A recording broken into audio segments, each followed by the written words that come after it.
சுதந்திரத்திற்காகவும் குழந்தை திருமணத்தை ஒழிப்பதற்காகவும் சாதி வேறுபாடுகளை சமூகத்தில் இருந்து அடியோடு அழிப்பதற்காகவும் தமிழுக்காகவும் தமிழ் இலக்கியத்திற்காகவும் சுயமரியாதை மற்றும் மூட நம்பிக்கைகளுக்கு எதிராக போராடினேன்.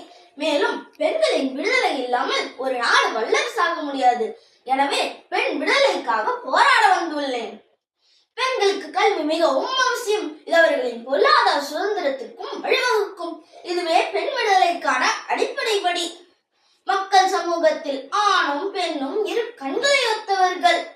பெண்கள் சமூகத்தின் ஒரு பகுதியாக அடிமைகளாக இல்லாமல் ஆண்களுக்கு இணையான சுதந்திரத்துடன் வாழ வேண்டும். பெண்கள் பலமாகவும் சுயமாகவும் இருக்க வேண்டும். பெண்கள் மீதான அடக்குமுறையும் ஒடுக்குமுறையும் ஒழிக்க வேண்டும். பெண் உரிமை பாரதத்தின் உயிர் நாடி. காலம் காலமாக அடிமைப்பட்டு வாழும் பெண்களை அடிமை நிலையிலிருந்து கல்வி மூலம் மீட்டு அவர்களுக்கு ஆண்களுக்கு இணையான சுதந்திரத்தை வாங்கி தருவதே முழுமையான பெண் விடுதலை. கும்மி அடி பெண்ணை கும்மி அடி, தமிழ் நாடு முழுதும் கொள்ளுகிற கைகுட்டி கும்மி ஏறி.